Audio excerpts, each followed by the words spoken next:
intergubernamental científico-política sobre la biodiversidad y los servicios ecosistémicos en representación de América Latina. Además es bióloga de la Pontificia Universidad Javeriana de Colombia y magíster en estudios latinoamericanos de la Universidad de Florida.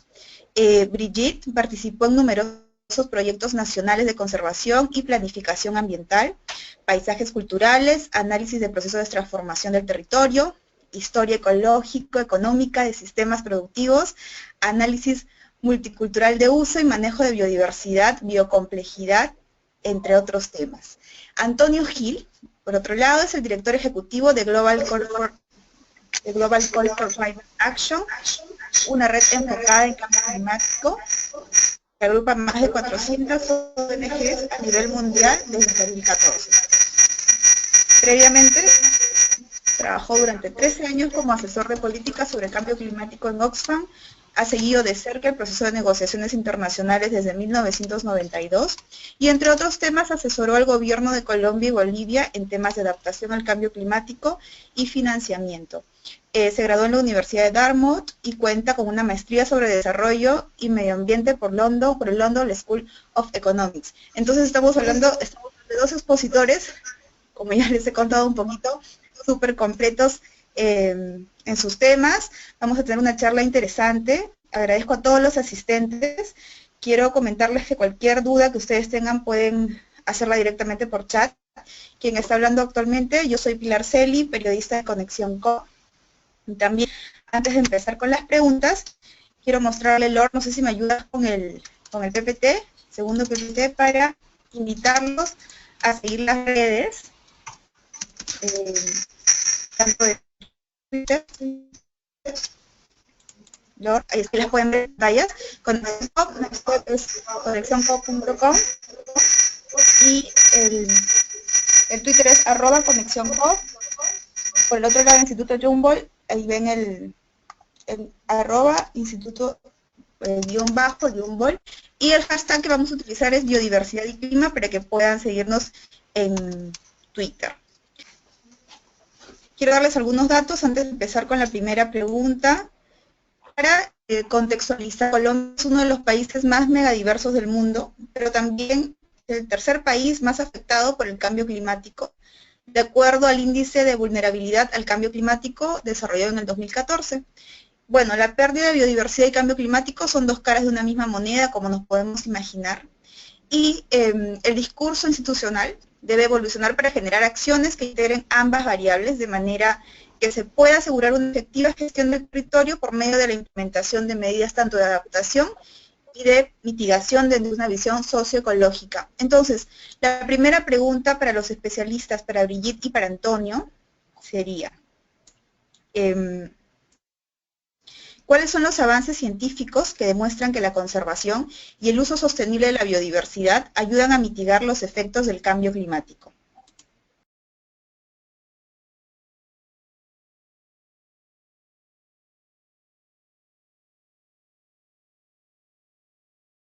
El último informe del panel intergubernamental sobre el cambio climático, el IPCC por sus siglas en inglés, reconoce efectivamente que quizás este área, o sea, la relación entre uso sostenible de biodiversidad y adaptación al cambio climático es quizás donde más sinergias se encuentran de mil maneras.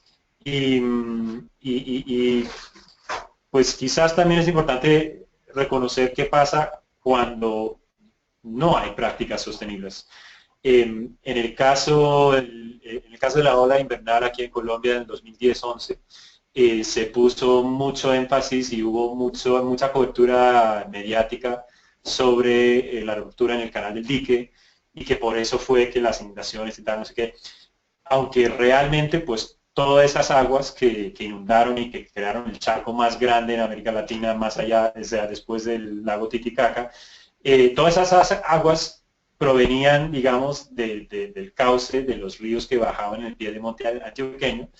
Y si tú vas a esa zona, pues encuentras un patrón y una tendencia en los últimos 10, 20 años de deforestación y de usos no sostenibles que tuvieron muchísimo que ver con el impacto que tuvo, digamos, esa ola invernal ese año, ¿no? Entonces, obviamente, pues la respuesta o usos innovadores pueden ser usos compatibles con mayor cobertura de bosques, que podrían tener que ver, por ejemplo, con turismo basado en recursos biológicos, como ejemplo, ¿no? O sea, algo que genere ingresos y beneficios particulares para los que manejan los recursos, pero también que brindan beneficios sociales para el país entero, para la sociedad, ¿no?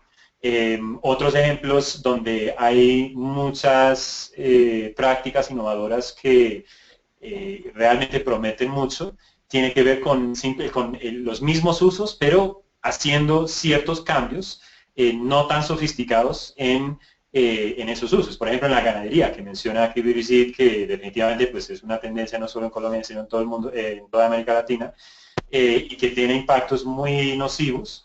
Hay formas de manejar la ganadería como con mayor cobertura de bosques, cambiando las mismas matas en vez de que coman pasto, que realmente no hace mucho para retener los suelos, que se siembre maní forajero, por ejemplo, que también es muy nutritivo para el ganado, pero también tiene una función mucho mejor de agarrar y sostener, digamos, los suelos y evitar los deslizamientos, la erosión del suelo.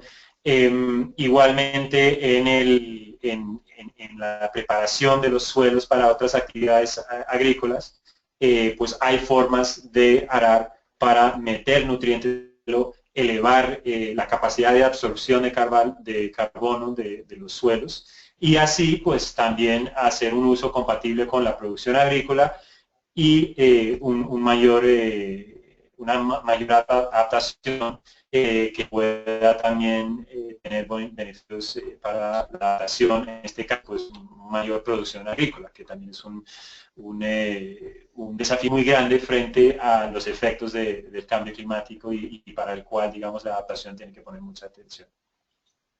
Perfecto, muchas gracias a ambos entonces por su respuesta. Vuelvo a invitar a los asistentes, por favor, a hacer las preguntas que ustedes deseen en el chat.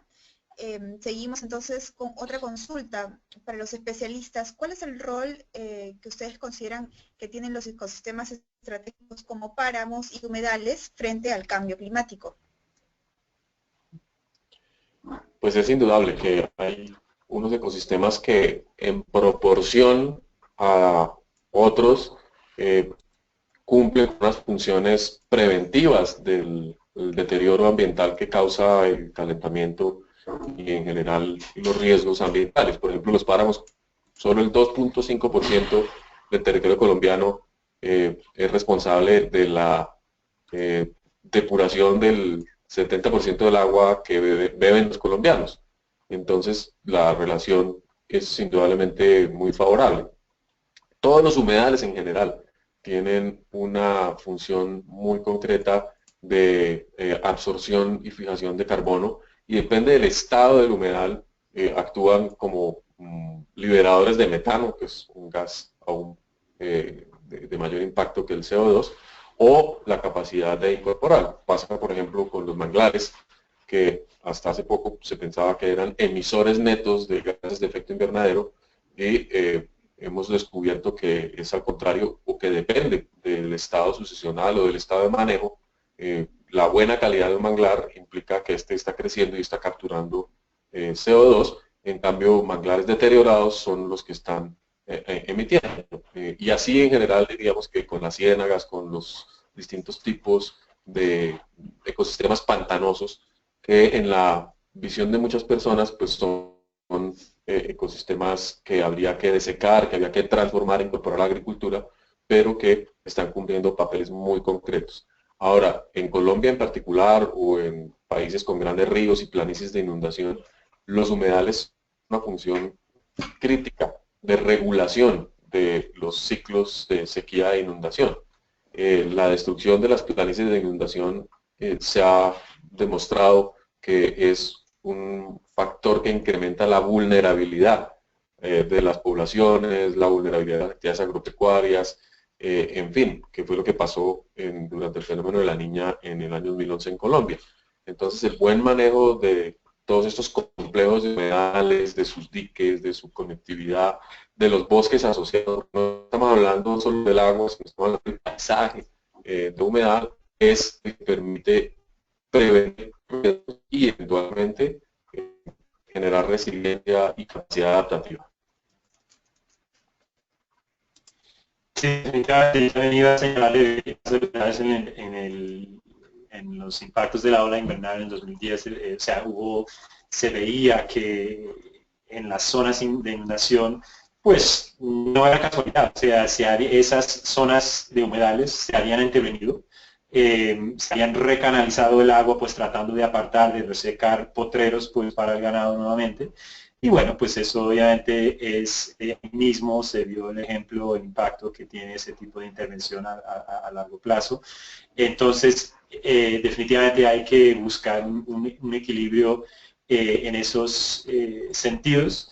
Y quizás uno de los mayores retos tiene que ver con la forma de delinear la propiedad, ¿no? Porque pues obviamente el agua pues no respeta fronteras de propiedad privada que se delinean entre o otros patrones que se delinean en los POTS, y eso es un gran reto, ¿no? Porque para poder llegar a un uso sostenible donde se puede llegar a equilibrio, pues a veces hay que posibilitar movimientos de ganado o cambios en uso temporales cuando hay durante ciertas épocas del año, que no va muy de la mano del marco jurídico que actualmente tiene Colombia, ¿no?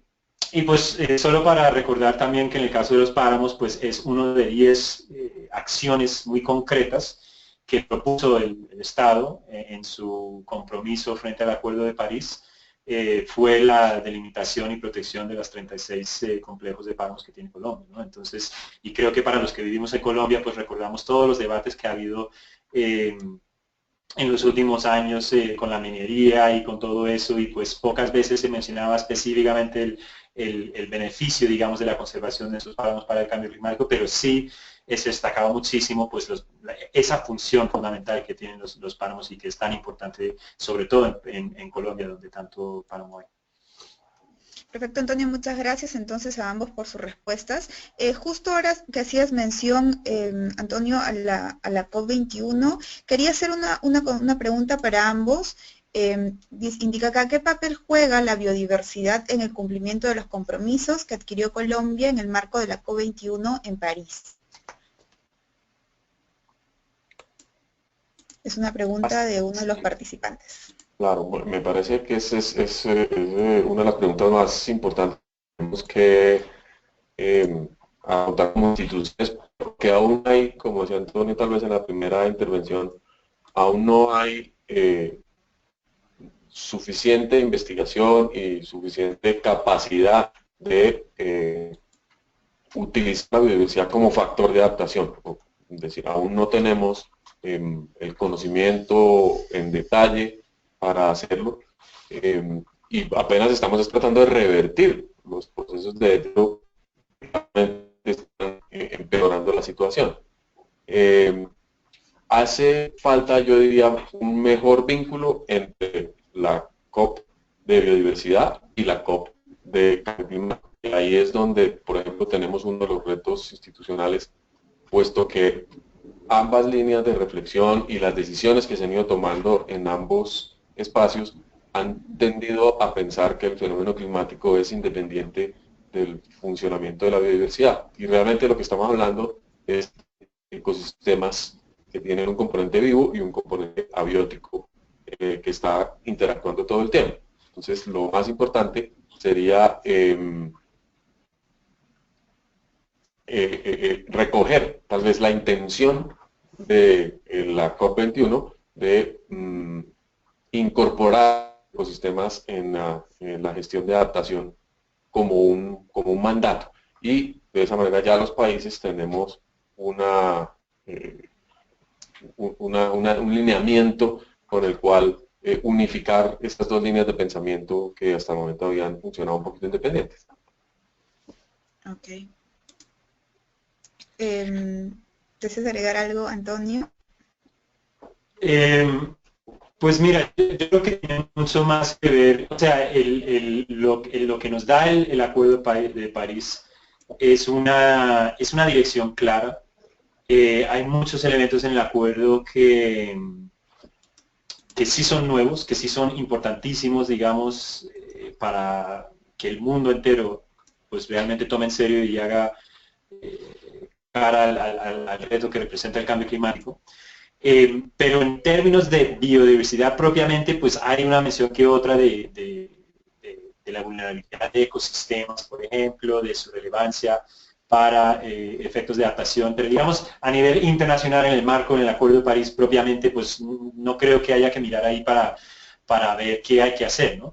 En cambio, la contribución de los países individuales, o sea, como Colombia, por ejemplo, pues sí nos dan mayores luces acerca del tamaño del reto. Entonces, como expliqué al principio, pues la sumisión de Colombia, su INDC, señala claramente pues que ese reto es el mayor reto que tiene Colombia. O sea, Colombia está proponiendo reducir en un 20% las emisiones relativo a las tendencias normales y corrientes, digamos, sin tomar acción para aquí al 2030, y hasta un 30% si hay mayor apoyo financiero para hacerlo. Y eso va a depender muchísimo de cómo maneja ese complejo, de cómo se desarrolla el campo.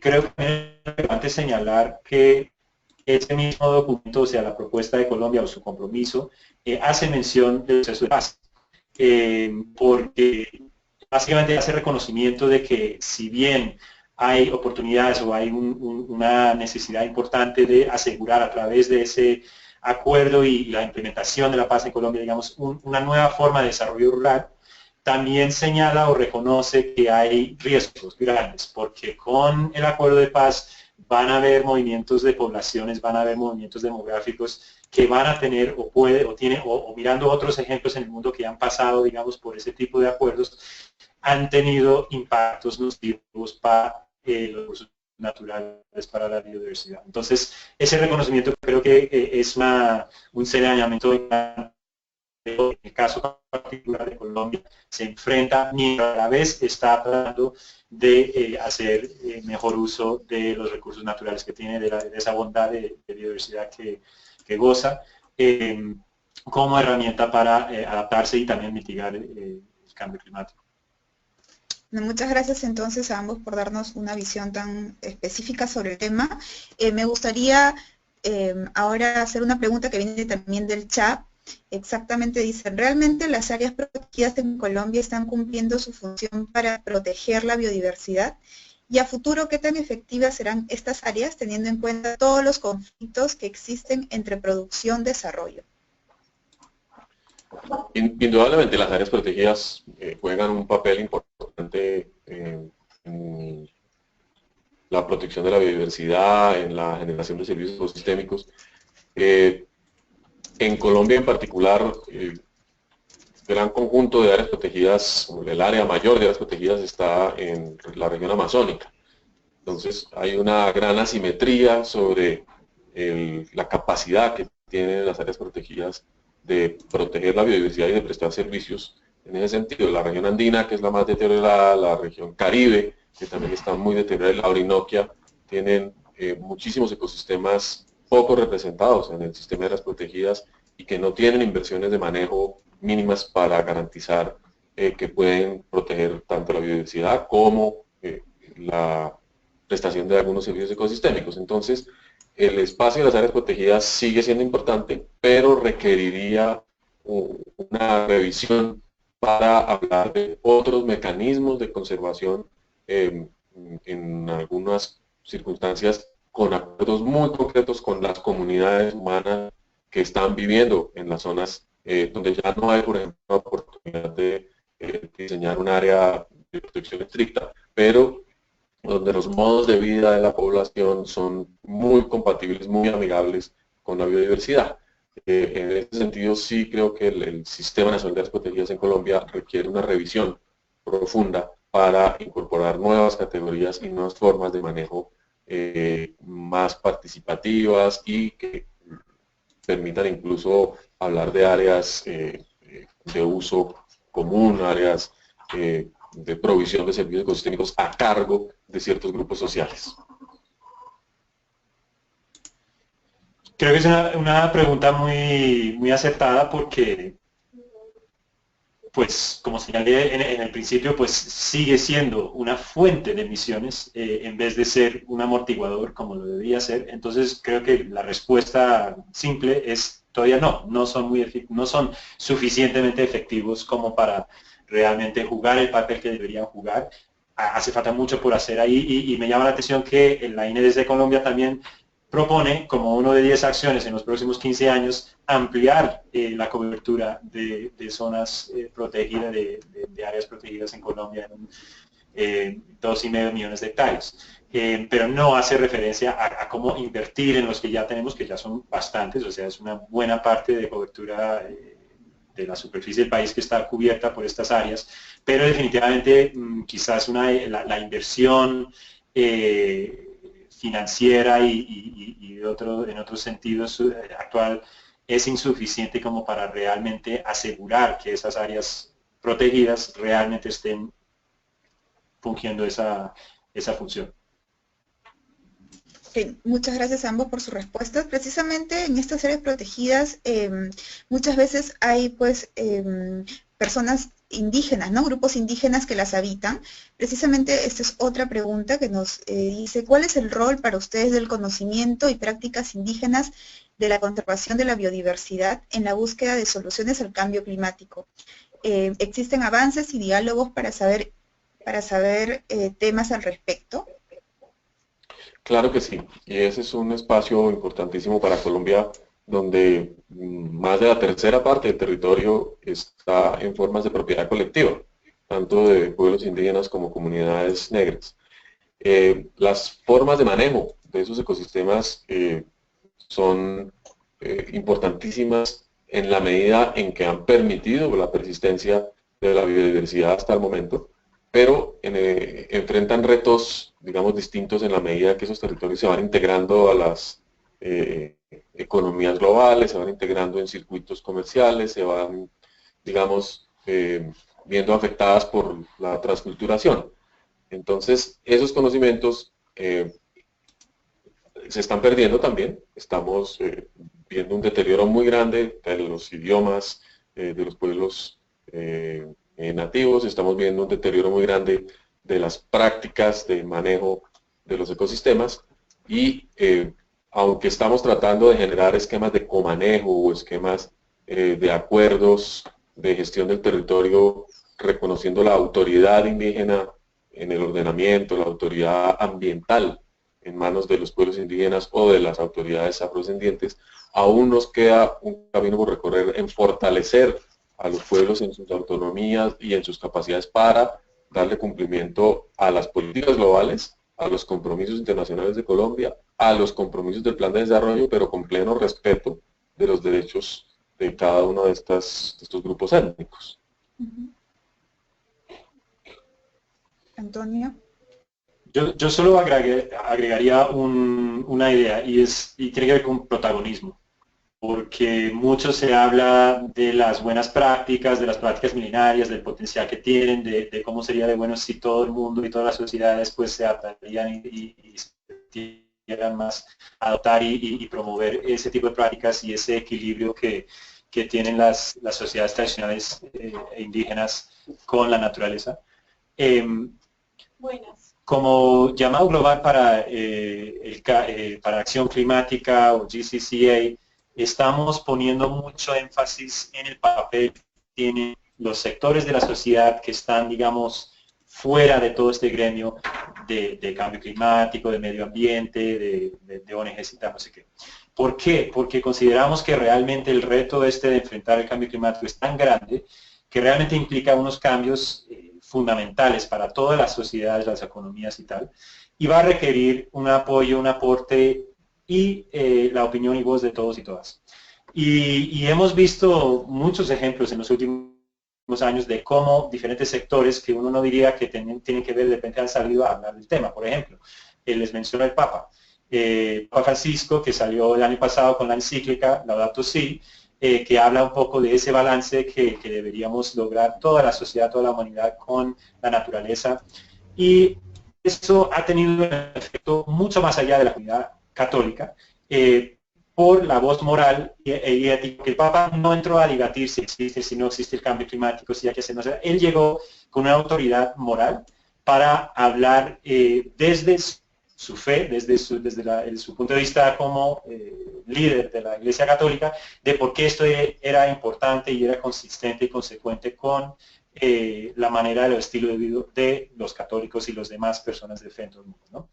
A mi juicio personal, me parece que las comunidades indígenas y los líderes indígenas tienen una autoridad moral similar, ¿no? Que podrían ejercer un papel muy importante para el resto de la sociedad, y que ha habido, digamos, una brecha y una falta donde realmente no han asumido, no han mostrado ese protagonismo para demandar y mostrar cómo sus sociedades, pero también cómo las sociedades mucho más allá deberían no solo obviamente respetar y fortalecer sus esfuerzos de autonomía y desarrollo como lo deberían hacer, sino también demostrar y de hacer un reclamo, digamos, más generalizado. Y yo creo que eso podría tener un impacto mucho mayor, que sería en beneficio de todos y todas, no solo frente al cambio climático, sino también en la conservación de recursos biológicos.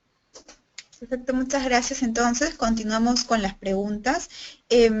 ¿Cómo consideran ustedes que puede romperse la barrera del acceso a la información para que los productores primarios puedan utilizar la biodiversidad en modelos productivos?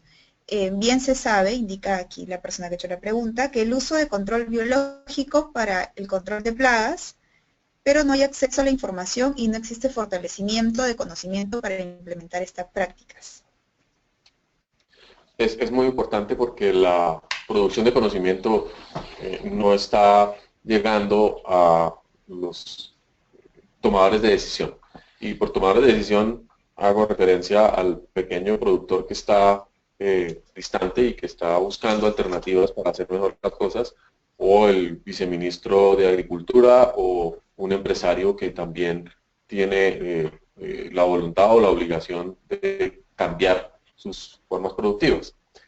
Yo creo que hemos avanzado sustancialmente en dos aspectos en la construcción de plataformas de información y conocimiento. Una es política, en la medida en que los países pueden hacer una apuesta por esta clase de plataformas, de gobierno abierto, de información accesible a través de las redes sociales, a través de mecanismos de asistencia técnica, y esa es una visión, digamos, que debería fortalecerse desde los Ministerios de Comunicación y Educación. Pero por el otro lado está el desarrollo mismo, digamos, del conocimiento y de la investigación. ¿Cómo se hace la investigación? ¿A quién se le entregan los resultados de investigación? ¿Y con qué mecanismos se entregan esos resultados al público en general o a las instituciones? Y ahí todavía tenemos unas brechas importantes en el tratamiento de la información, de los lenguajes con los que queremos llegar, de las recomendaciones que no hemos sabido superar.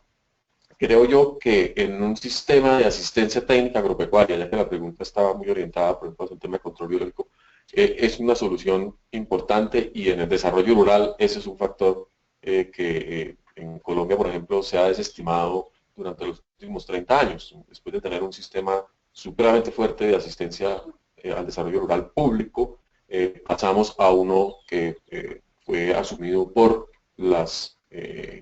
sobre todo por las casas generadoras de agroquímicos. Se privatizó la asistencia técnica o se le entregó a los gremios, y eso en general pues tergiversó y distorsionó muchísimo la posibilidad de tener una producción de bienes públicos en la gestión de los sistemas productivos. Entonces, recuperar una asistencia técnica agropecuaria pública con contenidos ambientales y con acceso a plataformas abiertas es indudablemente una opción que hay que considerar.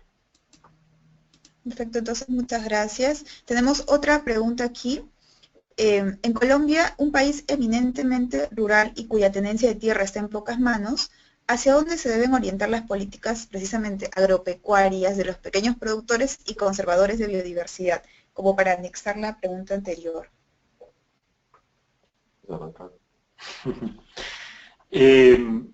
Pues definitivamente yo creo que sí se reconoce que la agricultura familiar tiene muchos beneficios. Mayor resiliencia en general, pero pues, o sea, pensar que se va a sacar del todo la agricultura industrial, al menos a corto o mediano plazo, es muy difícil. Pero claramente yo creo que ha habido muchos esfuerzos en toda la región y en todo el mundo de reconocer mejor el papel que juega y que puede jugar con suficientes apoyos la agricultura familiar. Definitivamente en este área, o sea, si hablamos de biodiversidad, de resiliencia, de adaptación al cambio climático, los beneficios son mucho mayores. Y eso no se ve reflejado en el apoyo que recibe ese sector, o sea, los apoyos para las grandes superficies, para los grandes productores, son muchas, están bien representadas frente al Estado y eso se refleja en los presupuestos, o sea, en la tajada que se llevan de apoyo financiero del presupuesto público en Colombia y los demás países de América Latina es mucho mayor, sea como sea que la mides, que la que reciben los pequeños agricultores. Han habido esfuerzos muy bonitos en Colombia, aquí en Bogotá precisamente, en los últimos casi 10 años ya, ha habido un esfuerzo para articular mejor los pequeños agricultores a la ciudad, a la urbe de Bogotá, para que los alimentos que se proveen en los comedores escolares, por ejemplo, y comunitarios, se abastecen de la producción de agricultura familiar, de considerar, digamos, la región entera, o sea, Bogotá, mirar de dónde depende para su comida la urbe de Bogotá, y cómo articular mejor, por ejemplo, pues las ferias campesinas que habían hasta en la Plaza Bolívar aquí, muy cerca. Cada mes había, pues antes de la actual administración, pues una feria campesina en donde los campesinos podrían ofrecer sus productos y eso era, pues, tenía un beneficio directo, pero también el valor mayor era, digamos, mayor conciencia del papel tan fundamental que juega la agricultura familiar. Y definitivamente yo creo que hay que seguir reclamando y defendiendo ese papel y más aún con los retos que nos esperan. Perfecto. Ahora, en temas más específicos, nos piden si podrían citar ejemplos en cursos de prácticas innovadoras de la biodiversidad para afrontar el cambio climático.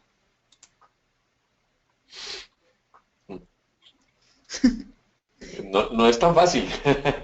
Sí, me imagino que no es tan fácil. De repente aproximarnos un poco. Pues yo diría que, como volviendo al principio de la charla, urgente las prácticas innovadoras para revertir el deterioro, para frenar el deterioro y mucho más en este momento de posconflicto, si vamos a tener movimientos de poblaciones, si vamos a tener cambios en el uso del suelo, hay que prever en gran medida dónde se pueden enfocar, dónde existen los mayores riesgos de, por ejemplo, de deforestación, los riesgos de desecación, e intervenir ahí incluso con las prácticas más antiguas, porque es que no siempre necesitamos acudir a cosas excepcionales. El tema de la restauración en general ya presenta una cantidad de sugerencias y de mecanismos para captura de carbono en los ecosistemas terrestres que bien manejado perfectamente nos permite pues, comprar tiempo, por lo menos darnos un plazo un poco más amplio para desarrollar la innovación de fondo que vamos a requerir para adaptarnos. Entonces, como decíamos, todos los sistemas de enriquecimiento biológico de la agricultura son prácticas relativamente innovadoras y prácticas adaptativas positivas para afrontar el cambio climático. Todas las prácticas de mejoramiento de la calidad de los ecosistemas acuáticos, que tienen que ver también con esa restauración. Ahí tenemos problemas porque no hemos acostumbrados a manejar bien. Siempre hemos manejado mal los ecosistemas acuáticos. Entonces, la restauración de ecosistemas acuáticos es algo clave y estamos viendo como, por ejemplo, organizaciones de base como pescadores, federaciones de pescadores que están en Magdalena, llevan ya años haciendo ordenamiento pesquero participativo, adoptando restricciones a malas prácticas, en fin, haciendo cosas que debimos haber hecho en los años 70, en los años 80, que sabemos que funcionan y que restringen el deterioro. Y luego sí podemos pasar a unos, digamos, a unos temas de innovación sobre por ejemplo, el diseño de comunidades biológicas mucho más eficientes para la captura de carbono, para la reducción de impactos de erosión y deslizamientos, para atender emergencias. Y ahí pues la biodiversidad se convierte en la materia prima del diseño de los paisajes, del diseño de herramientas de disminución de la erosión, en fin. Y ahí donde se mezcla la ingeniería forestal, la ingeniería agropecuaria, la ingeniería civil para proponer nuevas formas de responder a las amenazas derivadas del cambio climático. En ese espacio, digamos, lo que llamaremos una ingeniería ecológica, ingeniería ecosistémica, un diseño inteligente para adaptarnos. Hablemos de un ejemplo muy concreto. Mira, aquí en Colombia es un país obviamente en los Andes con mucho deslizamiento, el agua corre muy rápido, las carreteras se dañan, hay que volver a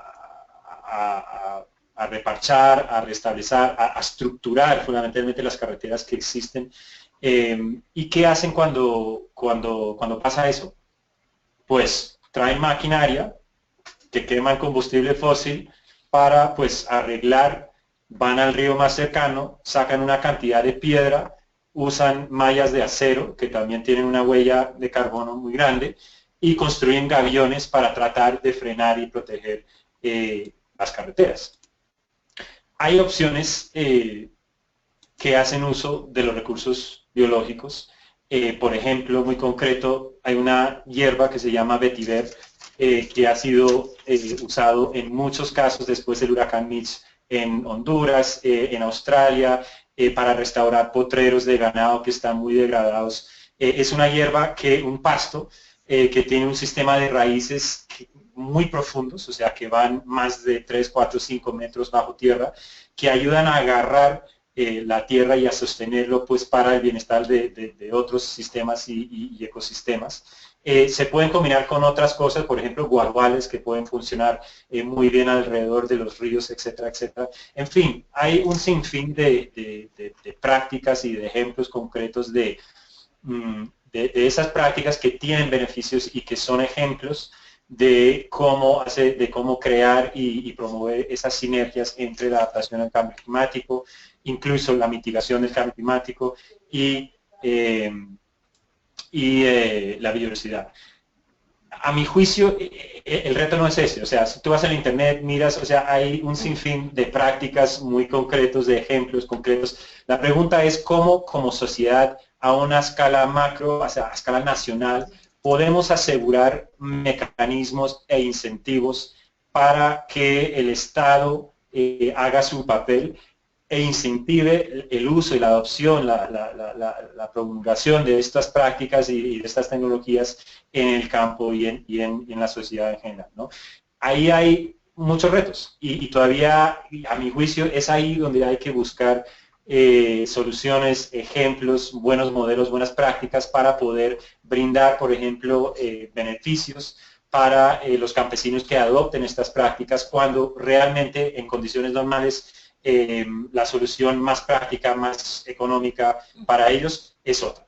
Y revertir, digamos, ese balance de incentivos es algo, creo que es ahí donde es el cogollo del asunto. Es un tema que ha trabajado el Instituto Humboldt desde hace años. Es más, mi primer contacto con el Instituto Humboldt fue precisamente pues indagando estos beneficios y formas de buscar esos mecanismos, pero definitivamente hay que insistir y es ahí donde hay que trabajar, porque el problema no es falta de conocimiento de las prácticas o de lo que hay que hacer, ¿no? Es cómo asegurar que esas soluciones se implementen a escala masiva.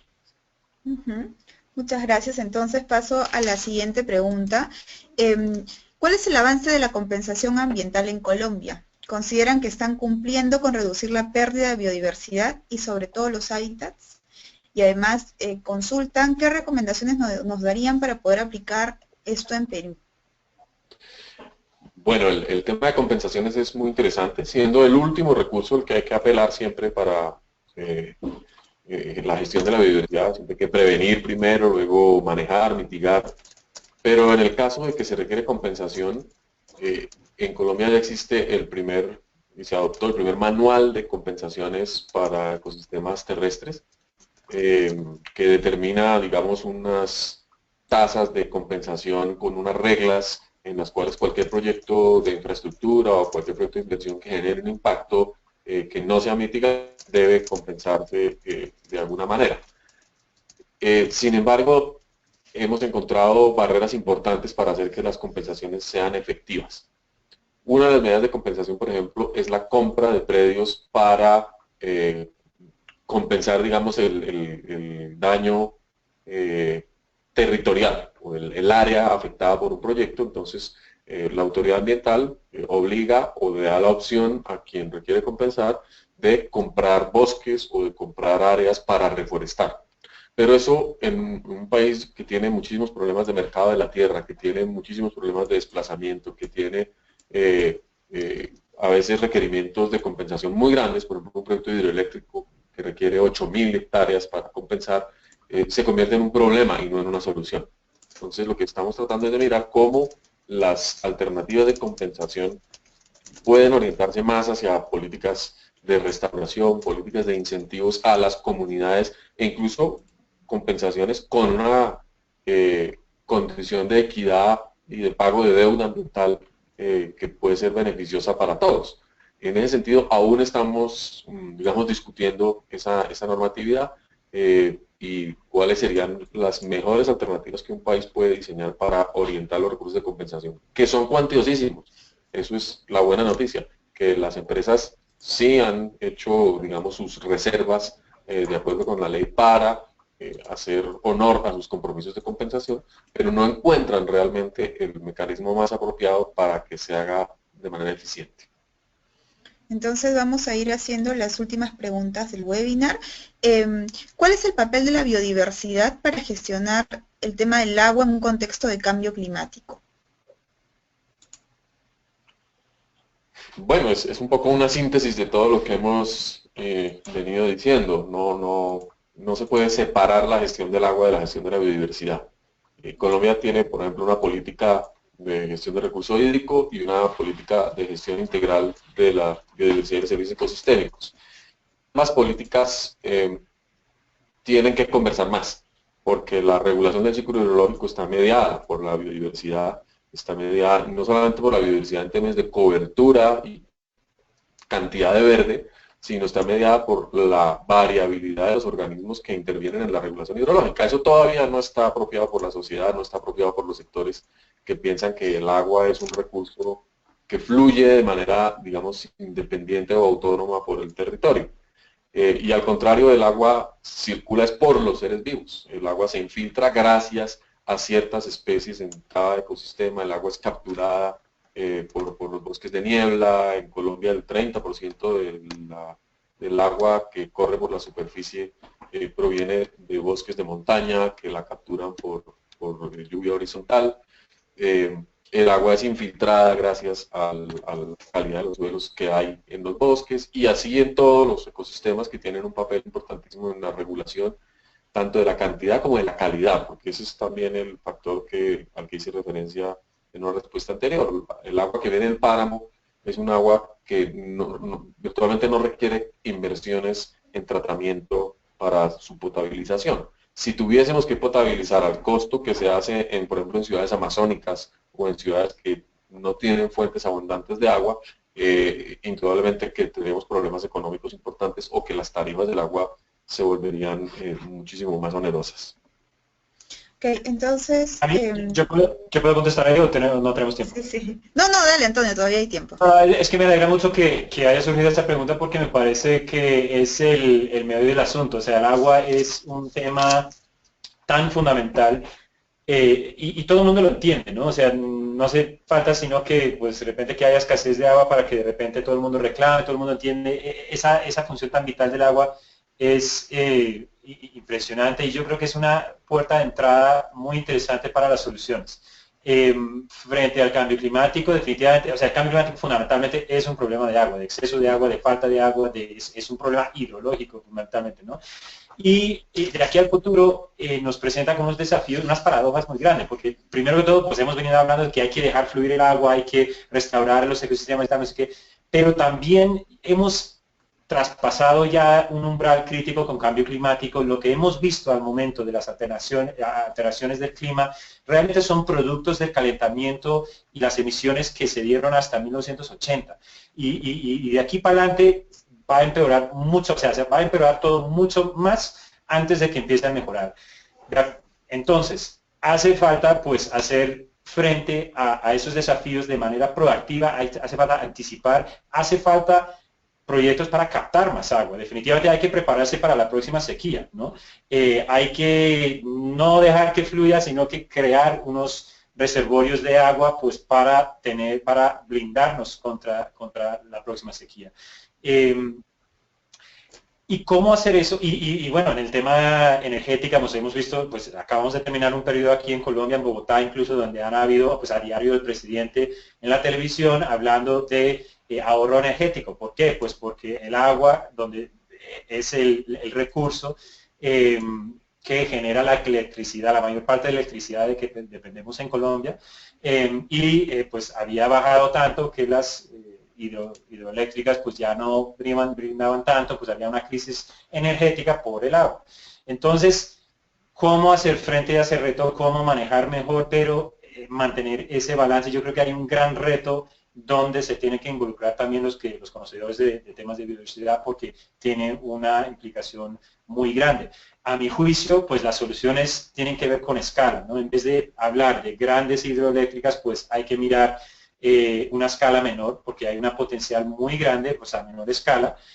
También las microcuencas, digamos, estanques muy pequeños, hay que ver mucho más de esos en todas partes y no hablar pues de una cosa donde hay que quitar un bosque entero pues para poner un embalse y perder un bosque pues para tener un gran reservorio de agua para abastecer a todo el país. Entonces, a mi juicio, las soluciones ahí tienen que ver con escala y hay unos ejemplos muy alentadores donde la gente por su propia cuenta está empezando a poner mucha más atención de esto, no solo de cómo manejar y hacer buen uso del agua limpia, sino también de cómo reciclar el agua, cómo tratar los residuos de agua, ¿no? Y aquí cerca de Bogotá pues hay oportunidades donde la gente puede ir, pasar un fin de semana y aprender cómo puedes en tu finca crear un sistema de tratamiento de aguas negras y grises para aprovechar mejor el agua. Entonces, ese tipo de experiencias me parecen muy alentadoras y son definitivamente una parte fundamental para el reto que se avecina. Entonces, vamos a ir a la última pregunta, que sería, ¿cuál es el mejor modelo económico que debe adoptar Colombia para hacer frente al cambio climático y no poner en riesgo su biodiversidad? Bueno, yo soy bióloga y ecóloga y digamos, no me arriesgo demasiado en este ámbito, pero sí creo que hay unas condiciones importantes que la economía tiene que adoptar para realmente construir un ámbito propicio a la adaptación. Y tienen que ver con la distribución o la redistribución del riesgo. Una economía que favorece la concentración del capital, que favorece la concentración del poder, que favorece la concentración del riesgo en ciertos grupos más vulnerables, pues es una economía insostenible, es una economía injusta y antiética, de manera que uno necesitaría realmente intervenir los instrumentos tanto tributarios como los instrumentos de inversión social para que ese camino de insostenibilidad se pudiese revertir. Yo creo que una economía más solidaria, una economía más abierta, en la cual el Estado recupere parte de su papel regulador y también el Estado promueva la participación activa de las comunidades urbanas, de las comunidades rurales como promotores de soluciones y que incentive de manera financiera a través de los mecanismos que, digamos, incluso de mercado pueden existir. Entonces, una combinación de medidas y de formas de gestión que creo que podría ser beneficiosa. ¿Te gustaría agregar algo? Sí, rápidamente. Yo creo que, para ponerlo muy sencillo, sí, definitivamente hace falta pasar de una economía guiada por una cifra que se llama el PIB y el crecimiento económico a unas sociedades guiadas por bienestar humano y bueno, más allá del humano, bienestar de la vida, es lo que hay que hacer. Hay pasos muy interesantes en esta dirección donde cada vez más pues ya incluso hay innovaciones más allá del indicador de desarrollo humano que están adoptando unos países nórdicos para empezar a medir, digamos, el bienestar de otra manera, para no guiarse solo del PIB. O sea, el compromiso de Colombia frente a París hace referencia a dos variables macroeconómicas, una es la demográfica y la segunda es el PIB, simplemente, ¿no? Entonces, hay que superar eso, definitivamente hay que mirar cómo el desarrollo va promoviendo el bienestar.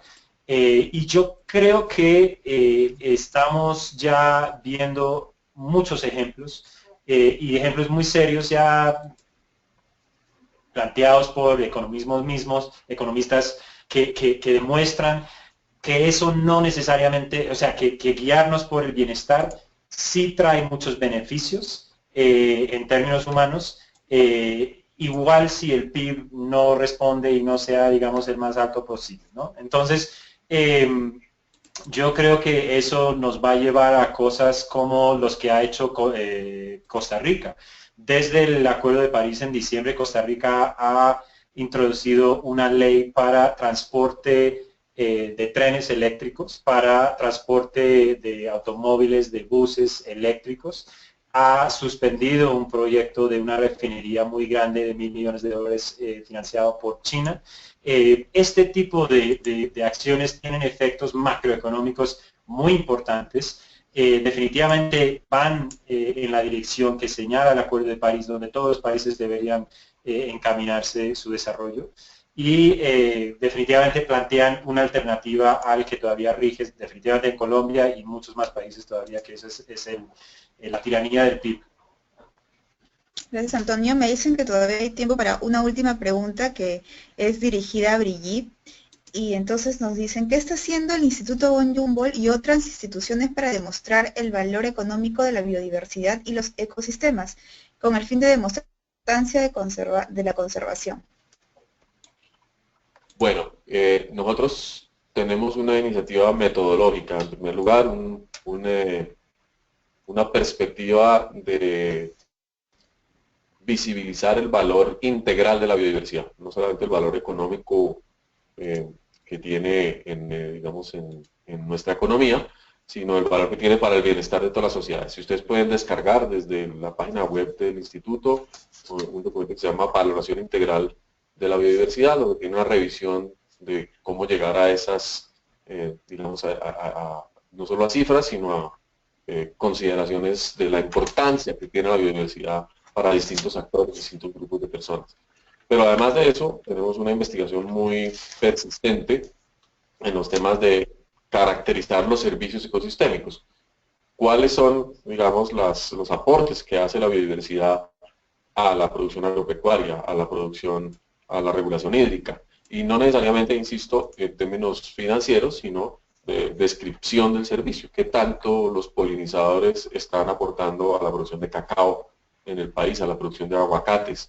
Y eso tiene que ver con el buen manejo del hábitat. Entonces, ir encontrando mediante investigación esos umbrales de funcionalidad ecológica y económica que nos permiten dar consejo a los sectores productivos para, insisto, sin necesidad de tener un dato monetario, saber que es importante mantener el bosque porque el bosque regula el agua, porque el bosque provee polinizadores, en fin. Esta es un poco la perspectiva nuestra. Muchas gracias, Brigitte. Entonces, quisiera quedarme con algunas ideas finales y luego los voy a invitar a los dos panelistas a que también me digan algunas ideas finales en general. Me parece que está bueno esto de mejorar el vínculo entre la COP de biodiversidad y la COP de cambio climático para hacer sinergias sobre el tema de la biodiversidad.